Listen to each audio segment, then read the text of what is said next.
नमस्कार दोस्तों, आप सभी को मेरी ओर से जय श्री राम। तो दोस्तों, आज के इस वीडियो में हम देखने वाले हैं सीजी बोर्ड त्रैमासिक परीक्षा 2024 कक्षा 9वीं विषय हिंदी के आपके पेपर का संपूर्ण हल। जी हाँ दोस्तों, हम आपके लिए ऐसा पेपर लेकर आए हैं जिसकी यदि आप बेहतरीन तरीके से तैयारी कर लेते हो तो आप हिंदी के पेपर में 50 में से 50 अंक ला सकते हो।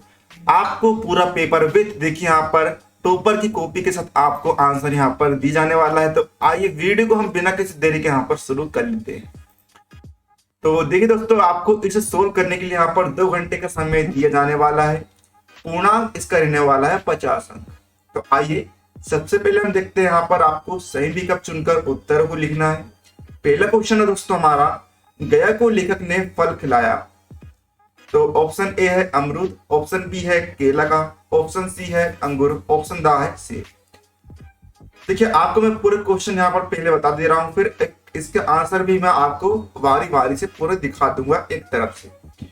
सेकंड क्वेश्चन है दोस्तों हमारा यहाँ पर, तो चांद पुस्तक की भाषा कौन सी है? आ रूसी, वा जापानी, सा संस्कृत, दा हिंदी। तीसरा क्वेश्चन है दोस्तों, दीपावली के अवसर पर गाया जाने वाला गीत कौन सा है? आ तदरिया, बा विवाह गीत, सा कर्मा, दा सुआ। चौथा है अकेली पाठ गद्य की विधा है। आ जीवनी, वा संस्मरण, सा कहानी, दा निबंध। पांचवा है जामुन के पेड़ के नीचे पड़ा हुआ व्यक्ति था। आ गायक, वा शायर, सा शिक्षक, दा डॉक्टर। तो आइए इनके हम आपको पूरे एक तरफ से इसके आंसर दिखा देते हैं। तो देखिए पहले का राइट आंसर होगा आपका ऑप्शन नंबर आ अमरूद, दूसरे का राइट आंसर होगा जापानी, तीसरे का होगा सुआ, चौथे का उत्तर होगा कहानी, पांचवे का राइट आंसर होगा शायर। इसके बाद में देखिए हमारा खंड बा है, यहाँ पर हमें रिक्त स्थानों की पूर्ति करनी है। पहला क्वेश्चन दोस्तों हमारा यहाँ पर, उपवन का पर्यायवाची क्या है? सेकंड, धान की कटोरे का रचनाकार कौन है? थर्ड, मोतियों की फसल वस्तुतः रिक्त स्थान थी। चौथा, रिक्त स्थान का शाब्दिक अर्थ त्यागी हुई स्त्री है। पांचवा, होली के अवसर पर गाया जाने वाला रिक्त स्थान लोकगीत है। तो देखिए यहाँ पर पहले का आंसर आपको लिखना है बाघ, सेकंड का डॉक्टर जीवन यदु, थर्ड का गेहूं की फसल, चौथे का परित्यक्ता, पांचवे का फा। तो ये आपको राइट आंसर लिख देना है। अब यहाँ पर देखिए आपको संजोड़ी बनाकर लिखनी है खंड सा में। तो देखते हैं हम इसकी संजोड़ी का आंसर। गिल्ली डंडा की आपको संजोड़ी मिला देनी है प्रेमचंद से। पंडवानी की मूल कथा की संजोड़ी मिला देनी है आपको महाभारत से। थर्ड है खेरागढ़ कला संगीत विश्वविद्यालय, इसकी संजोड़ी मिलाएगी इंदिरा से। चौथा है बेघाट जहां लोग पानी भरते हैं, इसे कहते हैं पनघट। पांचवा है हार्टिकल्चर, इसकी संजोड़ी मिल जाएगी बागवानी से। अब दोस्तों देखिए, आप इसकी पीडीएफ डाउनलोड करने के लिए आप हमारे टेलीग्राम चैनल को ज्वाइन कर लीजिए, जिसकी लिंक इस वीडियो के डिस्क्रिप्शन बॉक्स में दी गई है। वहां पर आप इसकी पीडीएफ को आसानी से डाउनलोड कर सकते हैं। अब देखिए दोस्तों, हमारा यहाँ पर प्रश्न 2 है, लेखक ने ऐसा क्यों कहा कि गुल्ली डंडा सब खेलों का राजा है? तो इसका आंसर आपको लिखना है, गुल्ली डंडा खेलों का राजा इसलिए है क्योंकि इस खेल में पैसे खर्च नहीं करने पड़ते, अर्थात यह लकड़ी से बनता है जिसे हम आसपास से ही प्राप्त कर सकते हैं। उसके लिए कोई खर्च नहीं करना पड़ता, यह सभी को बड़ा ही सुलभता से प्राप्त भी हो जाता है और इस खेल में भरपूर आनंद भी मिलता है। अतः लेखक ने गुल्ली डंडा को खेलों का राजा कहा। अब प्रश्न तीसरा है हमारा दोस्तों, छत्तीसगढ़ के भक्ति संबंधी गीतों के नाम लिखिए। तो इसका आंसर आपको लिखना है, छत्तीसगढ़ के भक्ति संबंधी लोकगीत जवारा गीत, पंडवानी गीत, वांस गीत, मतराही गीत, हरदेही आदि प्रमुख है।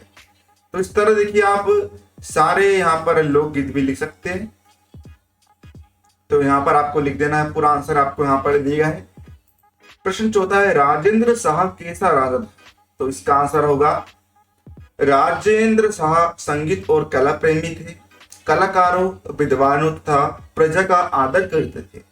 प्रजा की भलाई के लिए यह भी सदैव अपने पिता की तरह चिंतित रहते थे। प्रश्न 5 है दोस्तों हमारा, बच्चों के काम पर जाने का कारण लिखिए। तो इसका उत्तर आपको लिखना है, यहां से यहां तक आपको पूरा इसका आंसर आपको लिख देना है, ये इसका आंसर हो जाएगा।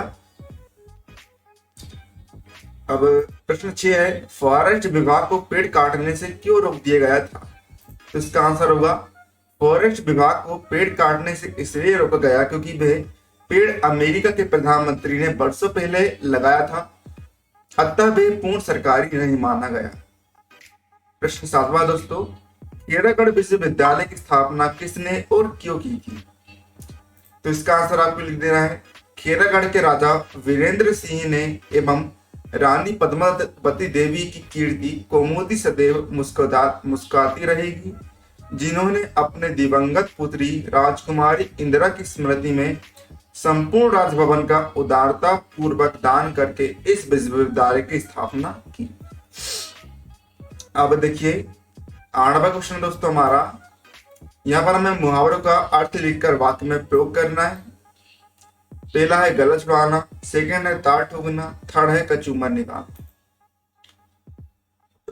तो यहाँ पर देख सकते हैं आप मुहावरों का वाक्य में प्रयोग किया गया है। पहला है पीठ छुड़ाना, तो देखिए इसका वाक्य में प्रयोग कुछ इस प्रकार किया गया है, बड़ी मुश्किल से बाजार गई सीमा, बाजार में अपने पीछे लगे गुंडों से अपना गला छुड़ा ना सके।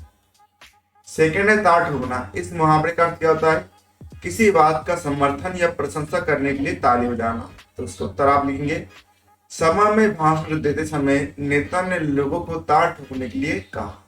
थर्ड है कचूमर निकालना, इसका वाक्य प्रयोग आप करेंगे, परीक्षा में अच्छे अंक लाने के लिए उन्होंने दिन रात कचूमर निकाला। इसके बाद दोस्तों प्रश्न 9 है, दृढ़ निश्चय और कठिन परिश्रम से पेड़ पर अपने मित्र को चढ़ाने के बाद तोतो चांद और यासुकी चांद को अपूर्व अनुभव प्राप्त हुआ, उस अनुभव को अपने शब्दों में लिखिए। तो यहाँ पर देखिए दोस्तों, इसका आंसर आपको लिखना है, दृढ़ निश्चय और अथक परिश्रम से सफलता पाने के बाद तोतो चांद और यासुकी चांद को मिले अपूर्व अनुभव में अंतर यह था कि यासुकी चांद पोलियोग्रस्त होने के कारण किसी भी पेड़ पर चढ़ने में सर्वथा असमर्थ था। सपने में भी नहीं सोच सकता था कि वह पेड़ पर चढ़कर ऐसा सुखद अनुभव प्राप्त कर सकता है। तो चांद ने जब अथक परिश्रम से अपने पोलियोग्रस्त हाथी को पेड़ पर चढ़ाकर उसका स्वागत किया तो उसे हार्दिक खुशी और संतुष्टि प्राप्त हुई। प्रश्न 10 है दोस्तों, यहाँ पर हमें पद्यांश का भाव स्पष्ट करना है। ये पंक्ति आपको दी गई है, तो देखिए इस तरह आप संदर्भ और प्रसंग सहित इसकी व्याख्या आपको लिख देनी। दोस्तों ये हमारे इस वीडियो में हमने देख लिया है कक्षा 9वीं विषय हिंदी के त्रैमासिक परीक्षा का वेरी इंपॉर्टेंट पेपर। इसकी आप जरूर से तैयारी कीजिए। मिलते हैं आपको अगले किसी नए वीडियो में, तब तक के लिए जय हिंद जय भारत।